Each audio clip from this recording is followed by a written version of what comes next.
టీటీడీపై చంద్రబాబు ప్రభుత్వం full focus పెట్టింది. TTD ఆధ్వర్యంలో చేపట్టిన ఇంజనీరింగ్ పనులు, శ్రీవాణి ట్రస్టుపై వచ్చిన అవినీతి ఆరోపణలపై పూర్తిస్థాయి విచారణకు ఆదేశించింది ప్రభుత్వం. ఇప్పటికే విజిలెన్స్ అధికారులు ప్రాథమిక విచారణను పూర్తి చేశారు.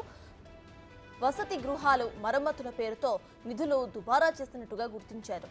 అంతేకాదు, శ్రీవాణి ట్రస్ట్ నిధులు జాతీయ బ్యాంకులలో కాకుండా ప్రైవేటు బ్యాంకుల్లో డిపాజిట్ చేయడంపై అనుమానాలు వ్యక్తమవుతూ ఉన్నాయి. నిధులు దారి మళ్లించారా అన్న విషయాలపై విజిలెన్స్ సమగ్ర విచారణకు సిద్ధమైంది.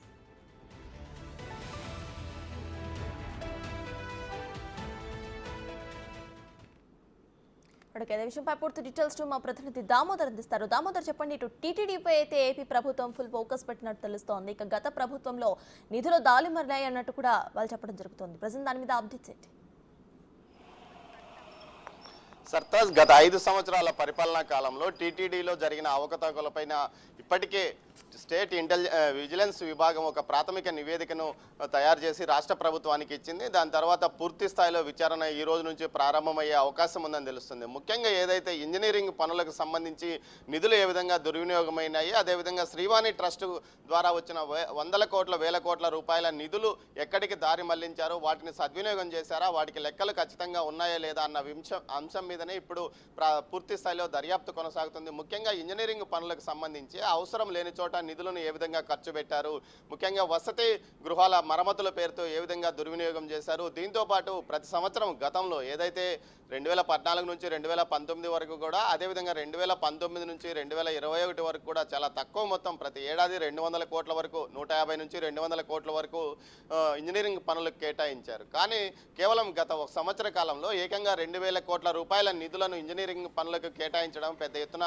విమర్శలకు దారితీసింది. ముఖ్యంగా ఇది కమిషన్ల కోసమే జరిగిన వ్యవహారం అంటూ కూడా పూర్తి స్థాయిలో ఆరోపణలు వచ్చిన నేపథ్యంలో దీనికి సంబంధించిన అన్ని రికార్డులను ఇప్పటికే విజిలెన్స్ విభాగం సీజ్ చేసినట్టు తెలుస్తుంది. దీంతో పాటు దీనిపైన విచారణకు కూడా ఆదేశాలు జారీ చేసినట్టు తెలుస్తుంది. మరోవైపు శ్రీవాణి ట్రస్ట్ నిధులు, గతంలో ఏదైతే శ్రీవాణి ట్రస్ట్ నిధుల విషయంలో పెద్ద ఎత్తున 3 సంవత్సరాల నుంచి విమర్శలు వస్తున్నాయి. ముఖ్యంగా శ్రీవారి దర్శనానికి వచ్చే భక్తుడు విఐపి ప్రోటోకాల్ దర్శనం కోసం సిఫార్సు లెటర్లు లేకుండా నేరుగా శ్రీవారి దర్శనానికి వచ్చే విధంగా 10,500 రూపాయల టికెట్ ద్వారా స్వామిని దర్శించుకునేందుకు వీలు చేశారు. 500 రూపాయలు అది టీటీడీకి వెళ్తుంది. మిగతా 10,000 రూపాయలు ఏదైతే దేవాలయాల నిర్మాణం కోసం తిరుమల టీటీడీ బోర్డు ఏర్పాటు చేసిన ట్రస్టుకి ఈ నిధులు వెళ్తాయి. ఈ నిధుల వల్ల దేశంలోని వివిధ ప్రాంతాల్లో ఉండే హిందూ దేవాలయాల జీర్ణోద్ధరణ, పురాతన దేవాలయాల జీర్ణోద్ధరణ కోసం ఈ నిధులు కేటాయిస్తామని అప్పట్లో టీటీడీ ప్రకటించింది. కానీ ఇప్పటి వరకు ఎన్ని దేవాలయాలు నిర్మించారో, ఎక్కడెక్కడ నిర్మించారో అన్న విషయం మీద కూడా పూర్తి సమాచారం టీటీడీ బయటపెట్టలేదు.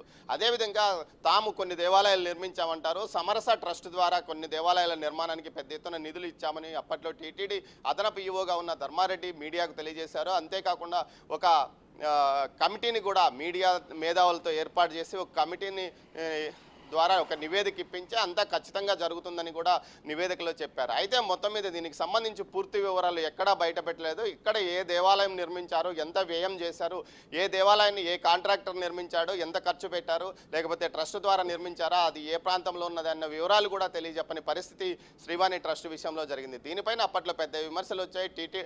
జనసేన అధ్యక్షుడు పవన్ కళ్యాణ్ అయితే ఏకంగా పలు బహిరంగ సభల్లో విమర్శించారు. దీని మీద ఆరోపణలు ప్రత్యారోపణలు కూడా చేసుకున్న పరిస్థితి కూడా కనిపిస్తుంది.